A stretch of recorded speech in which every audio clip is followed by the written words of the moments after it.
Empezamos agora uma mesa muito especial com dois grandes processalistas, professor Eduardo Oteiza, professor ordinário titular de Direito Processal Civil da Universidade Nacional de La Plata, presidente da Associação Internacional de Direito Processal, e professora Paula Costa e Silva, catedrática de Direito Processal Civil em La Universidade de Lisboa. Professor Eduardo Oteiza, tienes a palavra? Adelante, por favor. Gracias. Voy a usar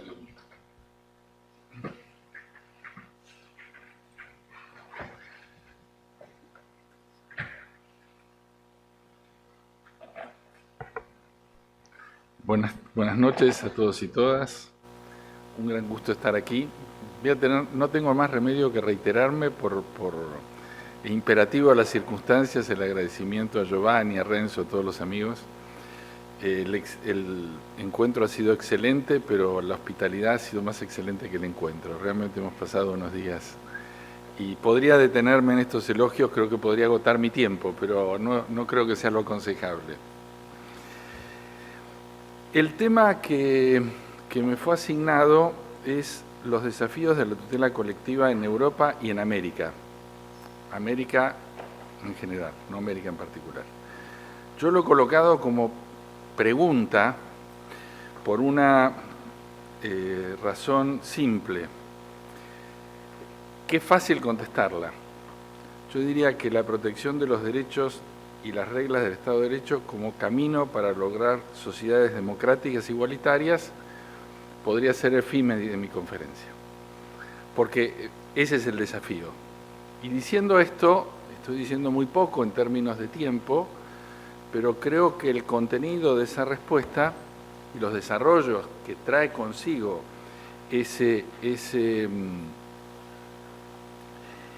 esa forma de formularlo da para hacer algunas especulaciones en concreto que yo básicamente voy a tomar tres.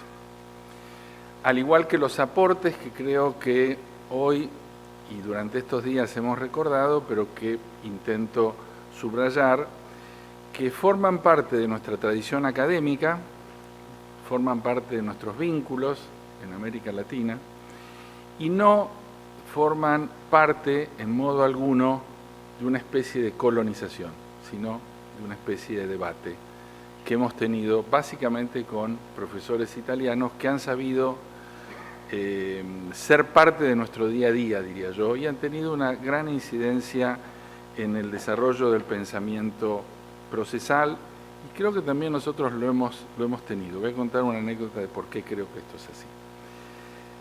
Lo primero que intento recordar es una serie de conferencias que dio Piero Calamandrei en el año 1952, invitado por Alcalá Zamora y Castillo en la UNAM, y que es un libro muy conocido y muy recordado. Pero hay un aspecto de ese libro que quiero resaltar, que es la quinta conferencia, donde él habla del carácter dialéctico del proceso, y en esa quinta conferencia uno de los puntos es contradictorio procesal y oposición parlamentaria. Cuando lo leí hace muchísimos años atrás, me sorprendió esta relación entablada entre el poder legislativo en términos generales y el proceso civil. Había algo que no terminaba de entender de aquella afirmación y sobre todo no terminaba de comprender mi intuición. ¿Por qué aquellas páginas tenían tanta importancia? ¿Qué decían aquellas páginas? Y esta unión entre proceso y democracia como título general y esta relación entablada entre el proceso, en términos generales, todo proceso, y la democracia, y su comparación con el necesario debate que tiene que haber en un parlamento, era muy sugestivo y creo que hoy da para pensarla más profundamente. La segunda figura de esta tradición es la de Mauro Capelletti y Brian Gart. Se habló también aquí de una presentación que como relatores generales hicieron ellos sobre la protección de los intereses difusos en el Congreso mundial, en el 7º Congreso Mundial de la Asociación Internacional en Pittsburgh, donde Cappelletti fue electo presidente. Lo que se decía en ese congreso y lo que he podido recabar a partir de conversaciones con colegas que asistieron a ese congreso, es que Cappelletti se sentía investido de la fuerza de Latinoamérica y que tuvo mucho que ver en su elección como presidente el apoyo que él había recibido en América Latina. Desde luego, no era el apoyo de América Latina lo que lo llevó a la presidencia, sino su prestigio y su obra. Pero en la comunidad, América Latina había empezado a surgir como una comunidad potente en la sede de la Asociación Internacional y era clara su relación, su vinculación con nosotros. Y también era algo muy potente la fuerza que tuvo aquella presentación. Y allí él dice en una parte, esta es una traducción libre, los procesalistas crearon un modelo elegante que ganó preponderancia en los siglos XVIII y XIX. Lamentablemente, el modelo no es compatible con las urgentes necesidades legales de la sociedad. Ahí ya hay una visión muy clara de dos modelos diversos para la protección de una necesidad distinta, que uno puede tomar del otro, pero que se debe singularizar la forma de discutir en clave colectiva. Y continuaba diciendo, collective problems seems to call for collective legal actions, and an independent and receptive judiciary appears essential to protect new concerns. Nuevamente, la clave está en qué jueces y la necesidad de jueces para una diversa necesidad en términos de tutela. La tercera figura, ya recordada entre nosotros, yo creo, Giovanni, que nos falta un reconocimiento a Cappelletti en Lima. Creo que debería ser, y mi voto porque sea recordado prontamente, porque creo que como nadie ha tenido una recepción extraordinaria y ha ayudado sobre todo en la época de consolidación de la democracia muchísimo. En el Congreso sobre Procesos Colectivos también de la Asociación Internacional, la primera conferencia internacional organizada entre el Instituto Iberoamericano de Derecho Procesal y la Asociación Internacional, participó como relator general Michele Tarufo. Y también acá es una traducción libre porque está hecho en inglés, señaló, debe considerarse, no obstante que este argumento es usualmente olvidado, que las masivas violaciones de los derechos o la imposibilidad de protegerlos individualmente no solamente se debe a las desventajas económicas, sino fundamentalmente a factores sociales, culturales y políticos que impiden el acceso a la justicia. An efficient machinery for the protection of rights in a collective way could also be considered as an implementation of the fundamental guarantee of access to justice. Evidentemente estos son ecos que impulsan el presente. Estas voces todavía están aquí. Y yo diría que adrede he citado reuniones académicas. No son debates parlamentarios, fueron reuniones académicas. Las conferencias del UNAM lo fueron, el 7º Congreso Mundial lo fue, y también la primera conferencia internacional. Y hoy tenemos presente todavía ese diálogo. Es lo que hicieron ayer y lo que hicimos hoy. Hoy estamos acá haciendo parte de esa historia, contribuyendo a ese diálogo. A veces nuestras rutinas, la habitualidad, nos hacen perder de vista la importancia que tienen estas cosas hoy y lo que estas cosas trascienden al futuro. Esto lo digo, déjenme tener la sinceridad, porque yo escuché decir aquí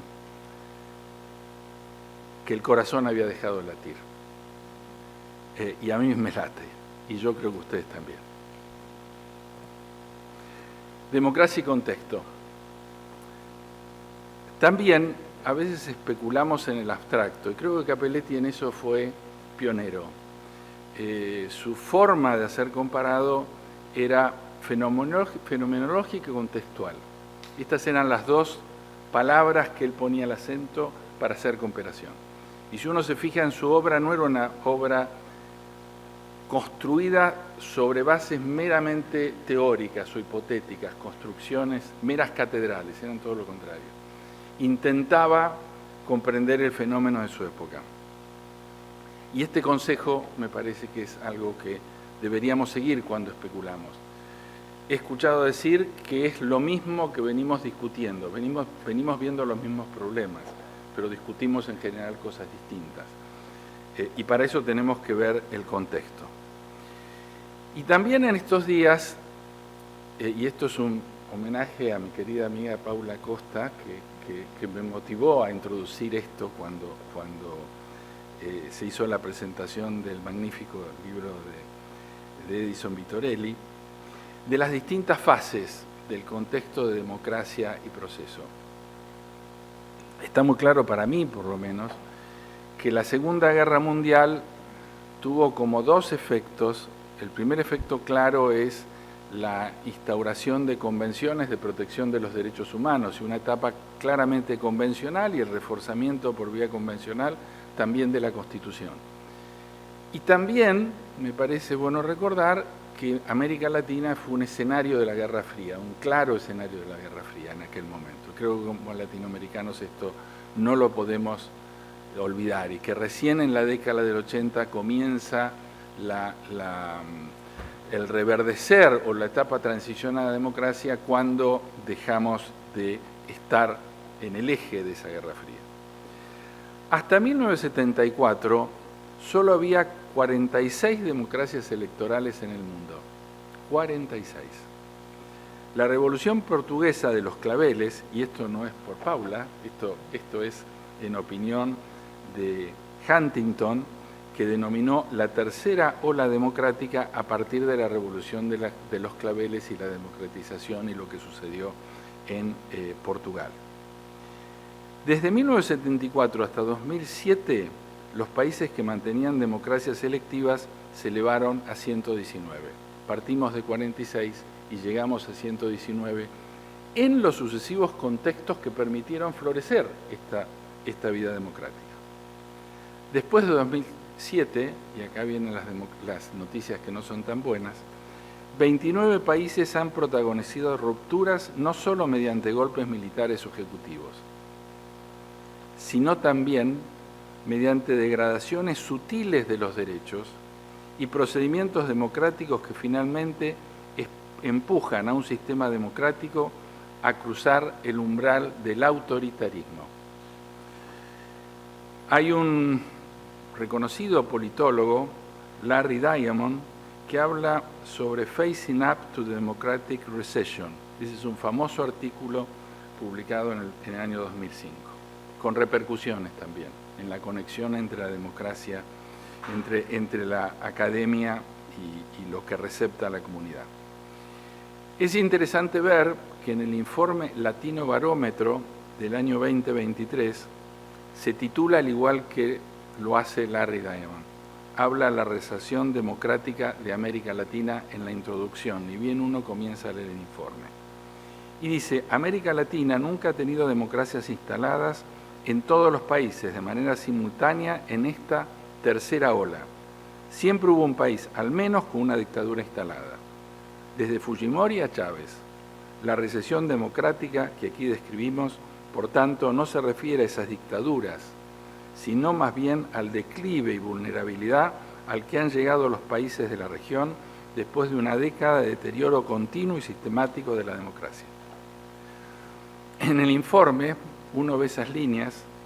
La línea roja es la insatisfacción hacia la democracia, 69%. La línea azul es la satisfacción, 28%.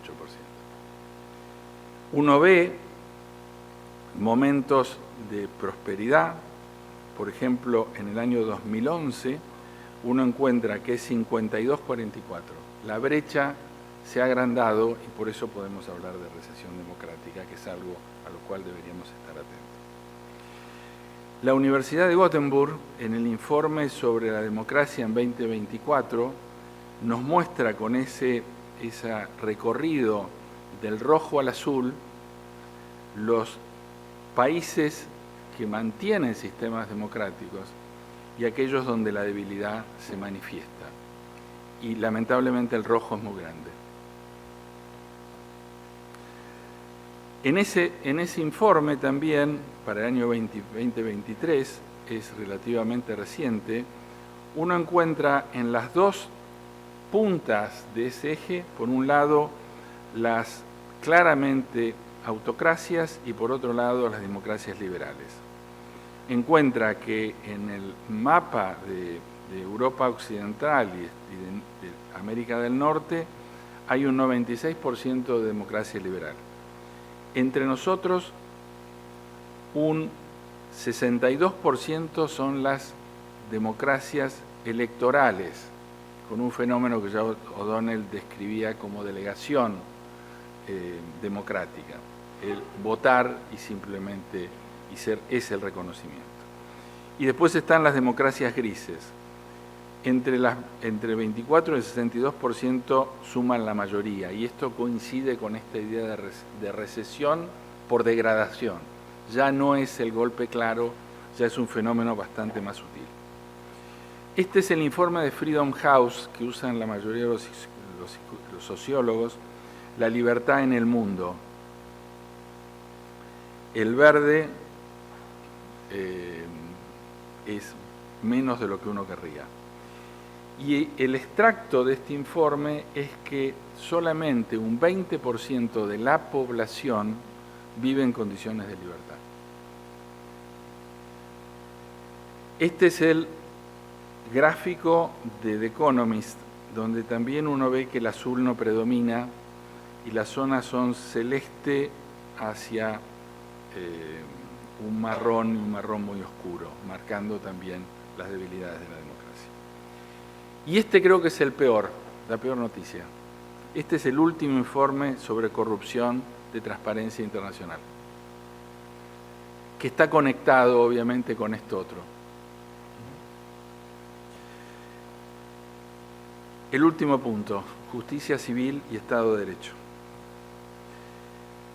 Creo que en América Latina debemos ser realistas y no equivocarnos con los diagnósticos. Entre ellos, diagnósticos que miramos y que nos miran, de los países actualmente enfrentan en esta comunidad postnacional, como definía Habermas, la mirada de los otros sobre uno. Y a veces tendemos a mirar, a mí me asombra cuando, por ejemplo, los ministros de justicia del continente miran el doing business, no debe haber peor lugar para ir a mirar cómo está la justicia que el doing business, por lo errado de esos índices. Pero hay otros que están trabajando bastante mejor, como el World Justice Project sobre el Estado de Derecho. En el informe 2022 hace este gráfico, que digamos, este es un gráfico combinado. Como yo sé que a los índices no se le puede creer todo, lo que no quiere decir que no se le pueda creer nada, y cuando uno los compara y encuentra una media, empieza a ver que por ahí más o menos estamos. Marqué los de América Latina para contraponerlos con el resto. En términos de justicia civil, el lugar de Uruguay es el 25. El de Chile es el 33. Argentina 59, para mí está sobrevalorada. Yo la pondría más bajo en la tabla. Perú está en el 90, Brasil 81, Colombia 107, Venezuela 140, sobre 140 países. Y esto debería llamar la atención en cuanto a protección de derechos. Y si uno compara esto con los índices de democracia y recesión de democracia, encuentra cierto paralelo. Cuando mira el informe de World Economic Forum del año 2019, encuentra que Uruguay está en el lugar 21. Qué casualidad, que tenga buena justicia civil y que los jueces sean independientes. Cuando ve Chile, encuentra que es 33-32. Uno dice, bueno, pasaron el número, entonces pusieron uno similar. No creo que esa sea una razón. Argentina cayó en la escala, y eso me hace pensar que fue sobrevalorado en la otra. 112 en términos de independencia judicial. Perú 122. Brasil 94. Colombia 111. Venezuela 141 sobre 141. O están contra nosotros o nos están mirando y están descubriendo que las cosas no son como a veces creemos que deberían ser. Transparencia. Uruguay 14. Nuevamente las coincidencias. ¿Por qué justicia civil bien? ¿Por qué independencia? ¿Y por qué transparencia? Resulta que transparencia y corrupción están en un lugar distinto. Chile 27, nuevamente le empiezan a coincidir los índices. Argentina 94 sobre 180. Perú 101, nos acercamos allí. Brasil 94, Colombia 137, Venezuela 177. Estos índices son muy elocuentes.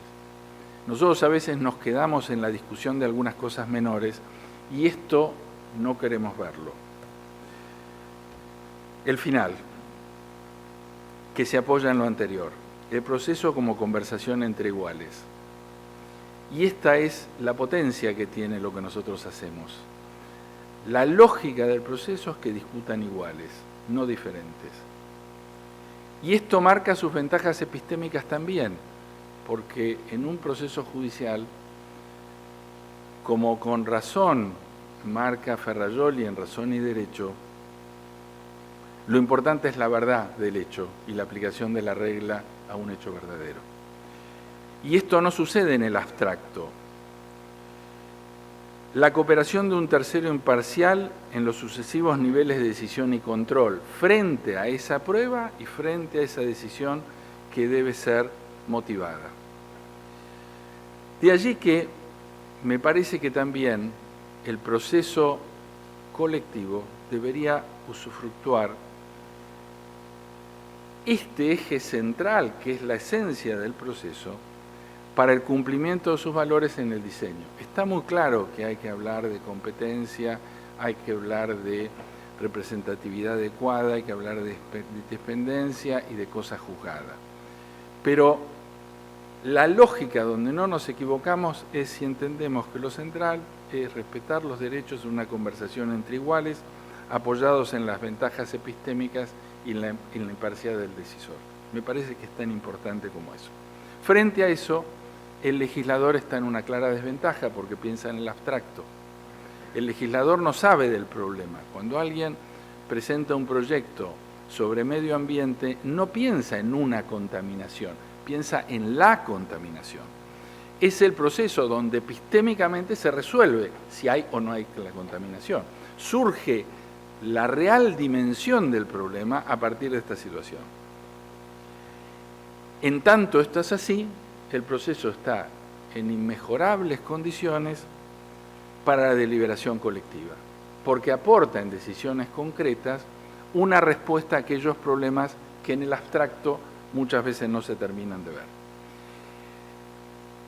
Y si uno repasa esta idea, cae en la cuenta que el proceso da una clara contribución a la democracia deliberativa, que la democracia no está ya subsumida en una división de funciones, sino que más que una división de funciones, en una cooperación entre aquellos que son responsables para lograr la protección de los derechos.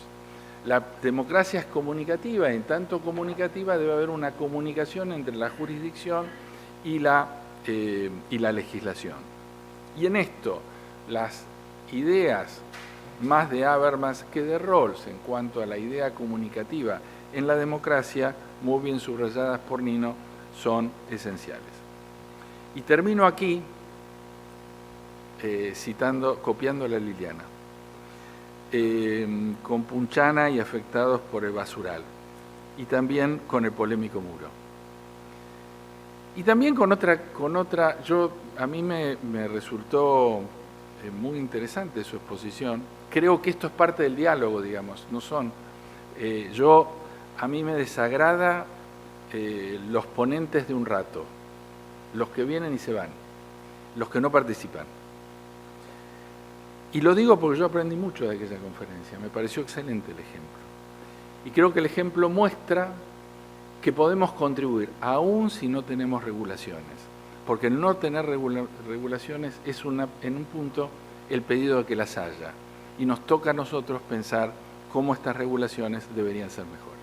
Muchísimas gracias.